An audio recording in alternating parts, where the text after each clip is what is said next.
भारत में इलेक्ट्रिक वाहनों को एक बार फिर से सब्सिडी की चार्जिंग मिल गई है।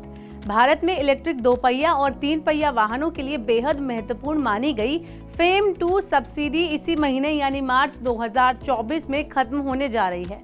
बजट में लोगों को उम्मीद थी कि सरकार फेम 3 की घोषणा करेगी, लेकिन अब शायद इसे जून या जुलाई के लिए टाल दिया गया है। इस बीच सरकार ने इलेक्ट्रिक वाहनों के लिए एक नई स्कीम की घोषणा कर दी है। इसका नाम है इलेक्ट्रिक मोबिलिटी प्रमोशन स्कीम यानी EMPS। नई updated electric vehicle promotion scheme मौजूदा faster adoption and manufacturing of electric vehicle यानी फेम 2 की जगह लेगी। लेकिन वो लोग जो फेम योजना के तहत कार खरीदने की प्लानिंग कर रहे थे, उन्हें सरकार की तरफ से झटका लगा है। नई योजना में सिर्फ इलेक्ट्रिक 2 व्हीलर और 3 व्हीलर्स को ही शामिल किया गया है। उम्मीद है कि नई सरकार बनने के बाद इलेक्ट्रिक कारों के लिए भी योजना पेश की जाए। यहाँ झटका सिर्फ कार खरीदने वालों को नहीं लगा है, बल्कि 2 व्हीलर वालों की सब्सिडी में कैंची चली है।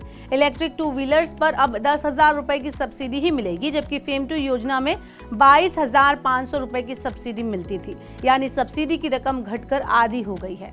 आइए अब इस नई स्कीम के बारे में समझ लेते हैं। तो नई स्कीम 1 अप्रैल 2024 से 4 महीने के लिए लागू की जाएगी, यानी ये स्कीम 31 जुलाई 2024 तक वैलिड रहेगी। इसके तहत सरकार 500 करोड़ रुपए की सब्सिडी देगी। इसमें इलेक्ट्रिक 2 व्हीलर, इलेक्ट्रिक 3 व्हीलर और ई-रिक्शा पर सब्सिडी दी जाएगी।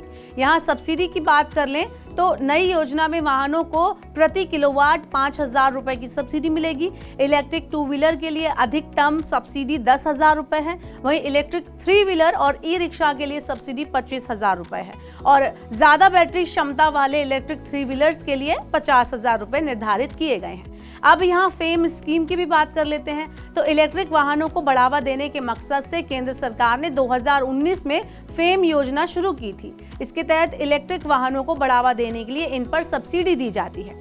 फेम 1 योजना के तहत 800 करोड़ रुपए आवंटित किए गए थे। वहीं 2022 में फेम 2 के लिए 10,000 करोड़ रुपए आवंटित किए गए थे।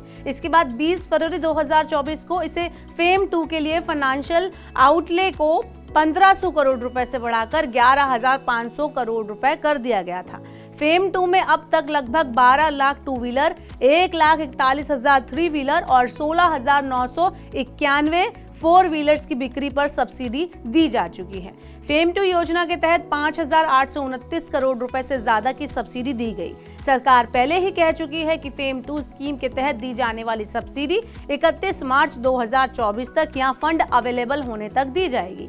ऐसे में 31 मार्च तक जिन इलेक्ट्रिक गाड़ियों का रजिस्ट्रेशन होगा, सरकार कंपनियों को उन गाड़ियों के लिए फेम 2 स्कीम के तहत सब्सिडी देगी। इसके बाद फेम 2 स्कीम की जगह नई स्कीम EMPS के तहत सब्सिडी दी जाएगी। अब थोड़ा बिक्री के आंकड़ों को भी आप ध्यान से देख लीजिए। 2023 में 15.3 लाख इलेक्ट्रिक गाड़ियां बिकी थी। 2023 में इलेक्ट्रिक गाड़ियों का जो डिमांड थी और जो सेल थी वो तेजी से बढ़ी। खास तौर पर 2 पहिया और 3 पहिया सेगमेंट में ज्यादा ग्रोथ देखने को मिली। इलेक्ट्रिक व्हीकल्स की कुल सेल्स 2023 में 15.30 लाख यूनिट तक पहुंच गई है, जो 2022 में 10.2 लाख थी। इस तरह अगर आप कोई इलेक्ट्रिक गाड़ी खरीदने का फिलहाल प्लान कर रहे हैं तो आपके पास इसे खरीदने के लिए 31 मार्च तक का ही समय है, क्योंकि आप सस्ते दाम पर इसे खरीदने का मौका हासिल कर सकते हैं। इसके बाद ईवी की कीमतें बढ़ जाएंगी। 31 मार्च तक जिन इलेक्ट्रिक गाड़ियों का रजिस्ट्रेशन होगा, सरकार कंपनियों को उन गाड़ियों के लिए ही सब्सिडी देगी। इसके बाद फेम 2 स्कीम के तहत मिलने वाली सब्सिडी का फायदा नहीं मिलने वाला है आपको, और कंपनियों को अपनी इलेक्ट्रिक गाड़ियों की कीमत में इजाफा करना पड़ेगा। तो अगर आप भी सोच रहे हैं कोई गाड़ी खरीदना, तो 31 मार्च तक अपनी प्लानिंग कंफर्म कर लें, वरना इसके बाद आपको सब्सिडी नहीं मिलेगी और आपको अपनी जेब से ज्यादा पैसे देने पड़ेंगे। ऐसे और वीडियोस के लिए देखते रहिए मनी 9 और डाउनलोड कर लीजिए मनी 9 का सुपर ऐप।